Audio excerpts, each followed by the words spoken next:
قبول کرا۔ اللهم صل على سيدنا مولانا محمد وعلى آله وصحبه وسلم عليك يا رسول الله صلاة وسلام عليك يا حبيب الله۔ قرآن میں ہے کہ عمر فاروق اعظم رضی اللہ تعالیٰ عنہ کا زمانہ ہے، ایک دن گرمی کا موسم ہے، دوپہر کی دھوپ کڑاکے سے پڑ رہی ہے، ایک شرابی تھا جو شراب پیتا بھی تھا اور شراب کا کاروبار بھی کرتا تھا، شراب سپلائی بھی کیا کرتا تھا۔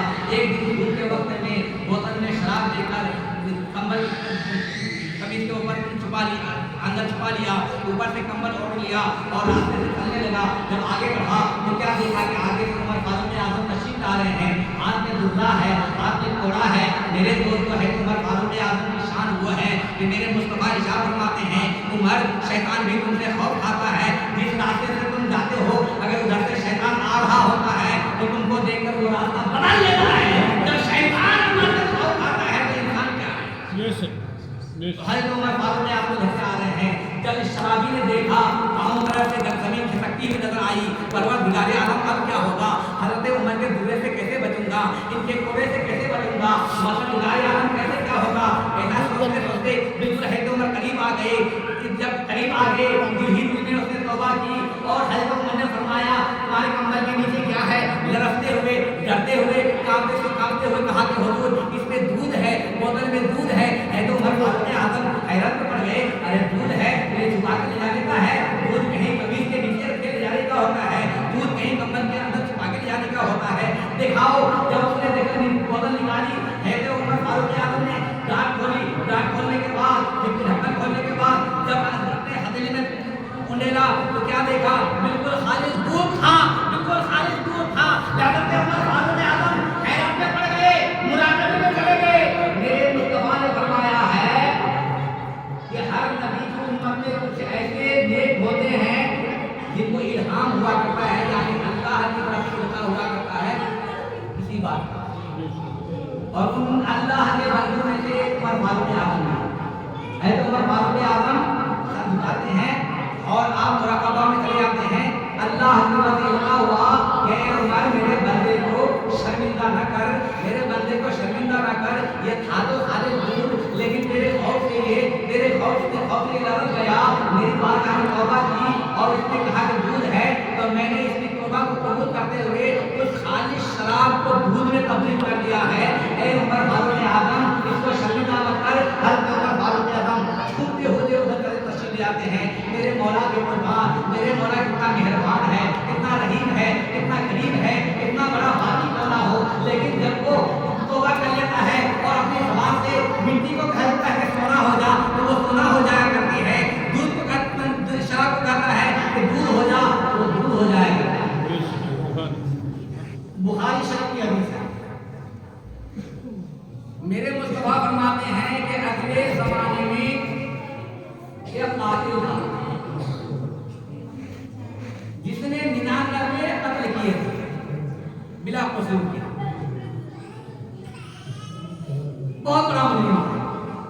ایک دن اس کے دل میں خوف پیدا ہوا، ڈر پیدا ہوا کہ میں نے 99 قتل کیے ہیں، میرا کیا انجام ہوگا، میرا کیا حشر ہوگا۔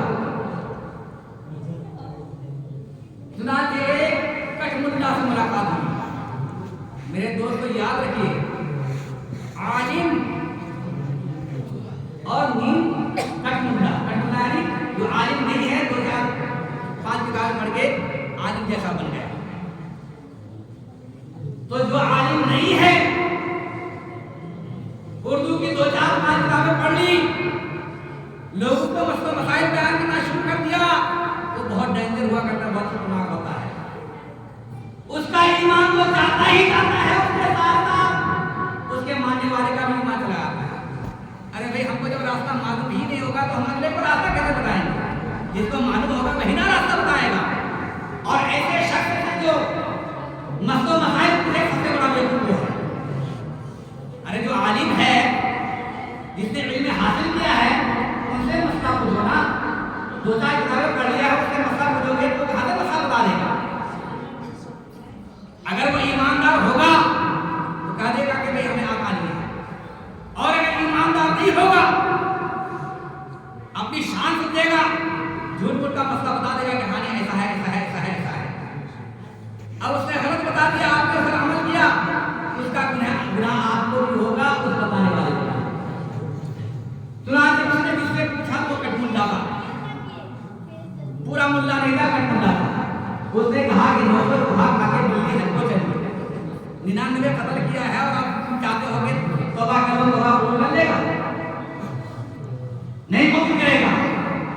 उस काबिल ने सोचा कि जब अल्लाह मेरी तौबा कबूल ही नहीं करेगा तो ये 99 का अदद बेजोड़ कैसा? तलवार निकाली और उसकी गर्दन उड़ा दी, 100 पूरे हो गए। फिर चलता रहा कुछ दिनों के बाद फिर उसके दिल में खौफ लाइक पैदा हुआ। एक दिन एक अच्छे आलिम से मुलाकात हो गई, सच्चे आलिम से मुलाकात हो गई। कहा कि हुजूर जरा ये बताइए कि मैंने 100 कत्ल किए हैं लेकिन आज मैं शर्मिंदा हूँ, आज मैं खौफे लाइक से लड़ रहा हूँ, आप ये बताइए कि अल्लाह मेरी तौबा कबूल करेगा कि नहीं करेगा? आलिम रब्बानी ने कहा कि ए बंदे खुदा क्यों खौफ खा रहा है, क्यों लड़ रहा है? अरे मेरे मुस्तफा का फरमान ये है कि जब गुनहगार गुनाहों से तौबा करता है तो ऐसा ही है जैसा कि उसने गुनाह किया ही नहीं है। कितना बड़ा पापी हो, कितना बड़ा गुनहगार हो, अल्लाह तौबा करने से उसके गुनाह माफ फरमाता है। तो तौबा कर लो, अल्लाह तुम्हारे गुनाह माफ फरमा देगा। वो काबिल झूमने लगा, मचलने लगा, मेरे परवरदिगार कितना मेहरबान है, करीम है। उस आलिम ने कहा, सुन, ये सामने जो दारू दिखाई दे रहा है बैतुल मुक़द्दस, आज जो ये फलस्तीन और इजराइल का झगड़ा चल रहा है मस्जिद के लिए, बैतुल मुक़द्दस जिसको हज़रत सुलेमान अलैहिस्सलाम बनाया था, और ये बैतुल मुक़द्दस किस तरह से बनी थी कि हज़रत सुलेमान अलैहिस्सलाम जिन वगैरह हर चीज़ के ऊपर आपकी हुकूमत थी, जिन्हों को बनाने का हुक्म दिया और आप एक लाठी पर देकर अगर ऐसे सो गए, और नतीजा ये हुआ कि अभी आधी मस्जिद बनी थी कि अल्लाह ने आपको मौत दे दी, ऐसी आपको मौत आ गई, लेकिन आप वैसे ही रहे, क्योंकि बार ऐसा हुआ था कि हज़रत सुलेमान अलैहिस्सलाम खड़े खड़े सालों साल अल्लाह की बात करते थे, तो जिन्हों ने सोचा कि हज़रत सुलेमान अलैहिस्सलाम जिंदा है और सोए हुए, जिन्ना अपने काम में लगे थे। चुनांचे जब मस्जिद बिल्कुल मुकम्मल हो गई, बैतुल मुक़द्दस मुकम्मल हो गई, तो दीमक ने उस लकड़ी को चाट लिया, खा लिया। हज़रत सुलेमान अलैहिस्सलाम का लाशा जमीन पर आ गया। जब जमीन पर आ गया तो उसके बाद जिन्हों को पता चला कि अरे हज़रत सुलेमान अलैहिस्सलाम पर्दा फरमा चुके थे, हम लोग इसकी खबर ही नहीं। और उससे पहले जिन ये कहा कि हम कोई उनका गलबा था बहरहाल। तो ये मस्जिद उस तरह से बनी थी, और यही वो मस्जिद है जो मिअराज की रात मुस्तफा ने तमाम नबियों को नमाज पढ़ाई थी इसी बैतुल मुक़द्दस में। तो उस अल्लाह के उस आलिम दीन ने कहा कि जो सामने बैतुल मुक़द्दस दिख रहा है वो अल्लाह वाले रहते हैं, उन अल्लाह वालों के पास जाओ, उनके हाथ से तौबा करोगे तो सोने पे सुहागा हो जाएगा। वैसे तो तौबा कहीं भी कबूल करोगे ठीक है, कबूल कर लेगा अल्लाह वाला, लेकिन अल्लाह वालों के हाथ से करोगे तो बहुत मुबारक है, काबिल बरकत है। चुनांचे वो काबिल वहां से चलने लगा, अभी चंद ही कदम चला था कि मौत का फरिश्ता आ गया। मौत ने रूह कब्ज़ कर ली, मौत के फरिश्ते ने रूह कब्ज़ कर ली, लेकिन फरिश्ता जब रूह कब्ज़ करने लगा तो वो अल्लाह का बंदा इस तरह से मुंह के पर खाने का मुक़द्दस घर की तरफ गिर गया, इतने में रूह कब्ज़ हो गई। उसके बाद जन्नत के फरिश्ते भी आ गए और जहन्नम के फरिश्ते भी आ गए। जन्नत के फरिश्ते जहन्नम के फरिश्ते ने कहा, ये 100 तुमने नाहक किया हुआ है, 100 लोगों का कातिल है, ये बहुत बड़ा मुजरिम है, पापी है, इसको हम जहन्नम में लेकर जाएंगे। जन्नत के फरिश्ते कहने लगे, ठीक है, ये पापी था, 100 कातिल, 100 इंसान का कत्ल उसने किया था, 100 लोगों का कातिल था, सब कुछ था, लेकिन ये तौबा कर चुका था, लिहाजा इसकी रूह को हम जन्नत में लेकर जाएंगे। जब ये फरिश्ते अपने आपस में उलझने लगे, जन्नत के फरिश्ते कहने लगे हम रूह को लेकर जाएंगे, जहन्नम के फरिश्ते कहने लगे हम इसकी रूह को लेकर जाएंगे। अल्लाह की बात का फरिश्ते ने अर्ज़ किया, परवरदिगार आलम मामला इस तरह का है। अल्लाह ने इरशाद फरमाया, ऐ मेरे फरिश्तों, ये बंदा जहां से चला था बैतुल मुक़द्दस के लिए, वहां से और वहां से जमीन को नाप लो,